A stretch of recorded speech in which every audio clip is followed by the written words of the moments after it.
पहले पहले भगवान को नहीं रखा, इसीलिए अभी तक फेल हो। अगर पहले अंक में भगवान को रख लो और पीछे सब, तो पास हो जाओगे। हमारी बात समझ लो। भगवान के आप दास हो, जन हो। अब गृहस्थ धर्म का पालन कर रहे हो, तो जो कर्म कर रहे हो वो भगवान के लिए करो, भगवान का नाम स्मरण करते हुए करो। भक्ति बहुत सरल है। भगवत प्रीत्यर्थ कर्म करने वाला, भगवान का नाम जपने वाला भगवान को ही प्राप्त होता है। तो गृहस्थ के जो कर्म है वो भगवान के लिए तो कर रहे हो, क्योंकि आप पहले भगवान के हो, ये मान लो। तो सारे नाथ सकल संपदा तुम्हारी, मैं सेवक समेत सुतनारी, कोई परेशानी नहीं। क्यों? ठीक है महाराज, मैं समझ गया कि सरेंडर करना, गृहस्थ जीवन में भी सरेंडर तो करना चाहिए कुछ न कुछ। तो वो अटैचमेंट तो है अभी, वो भी अपना और अटैचमेंट बढ़ाओ। हम घटाने की बात नहीं करते, और बढ़ाओ। क्या? अभी तक ये मानकर मेरी पत्नी, मेरा पुत्र, मेरा परिवार, अब मेरे भगवान इस रूप में आए, और बढ़ाओ। पत्नी को जब प्यार करो तो देखो कि भगवान मेरी लालसा पूर्ण करने के लिए पत्नी रूप में आए, मेरी आकांक्षा पूर्ण करने के लिए पुत्र रूप में आए, मेरी आकांक्षा पूर्ण करने के लिए इतने रूप धारण किए। भगवान ही तो है। मत्ता परतरम नान्यत किंचिदस्ति धनंजय। हे अर्जुन, मेरे सिवा इस सृष्टि में किंचन मात्र कुछ नहीं है। बढ़िया बात है। अब बताओ, अटैचमेंट हटाना नहीं है, अटैचमेंट और बढ़ाना है। नाभि क्षेत्र में सर्जरी की वजह से निकालना पड़ा 25 वर्ष पहले। तो प्राण ऊर्जा चलाने के लिए नाभि क्षेत्र का क्या महत्व है? देखो, आप सुनो, बिल्कुल सहज सरल ढंग समझ लो। आपके श्वास ऊपर जा रहे, आपके श्वास नीचे आ रही, इसमें नाम चिंतन करो, सहज प्राणायाम होता चला जाएगा। कुछ पकड़ने की जरूरत नहीं, कुछ करने की जरूरत नहीं। कल ही हम प्रातःकालीन के सत्संग में पूज्यपाद उड़िया बाबा के वचन कि बाबा आजकल योग सिखाने आते हैं लोग, तो योग सीखना चाहिए कि नहीं? बाबा ने कहा सहज योग से जो प्राप्त होता है वो योग से भी नहीं प्राप्त होता। सहज योग है हर श्वास में अधिक से अधिक नाम। जैसे बैठे, अब अंदर जपेंगे, अभी तो हम बोल के राधा राधा राधा राधा राधा राधा राधा राधा राधा राधा राधा ऊपर बोलते चले जा रहे हैं, वायु चढ़ाते, फिर नीचे राधा राधा राधा राधा राधा राधा राधा।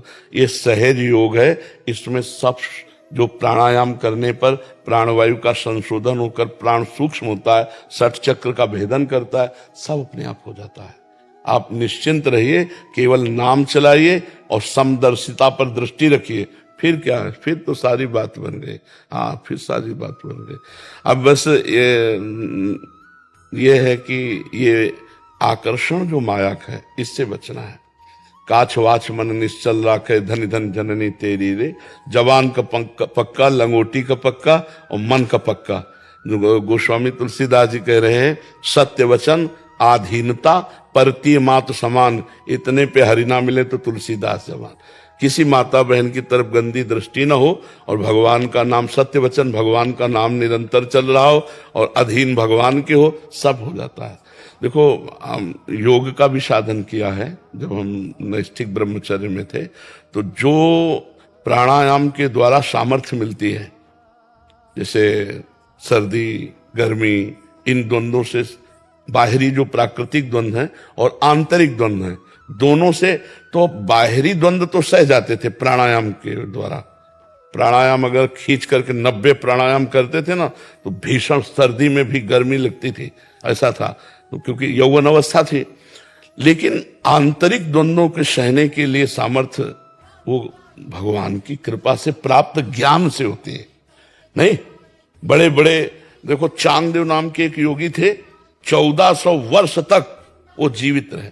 अपनी आयु को जिस समय मृत्यु का समय आता, वो प्राणवायु चढ़ा करके समाधि में पहुंच जाते, लेकिन ज्ञान नहीं था परमात्मा तत्व का। तो जब ज्ञानदेव से मिले ना, तब उनको ज्ञानदेव की कृपा से ज्ञान की प्राप्ति हुई।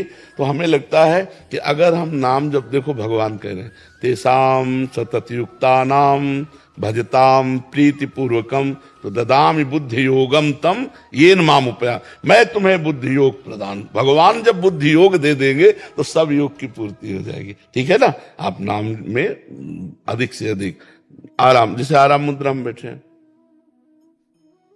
अधिक से अधिक आराम मुद्रा में, तो प्राणवायु का केवल संशोधन होकर उसे सूक्ष्म होना होता है।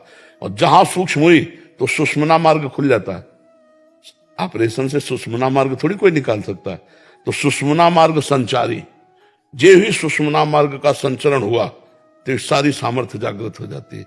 जो ब्रह्म ऋषियों में जागृत होती है, वो नाम से सब कुछ हो जाएगा। हम आपसे सच्ची कह रहे, खूब नाम जप करो और समदर्शिता पर दृष्टि रखो।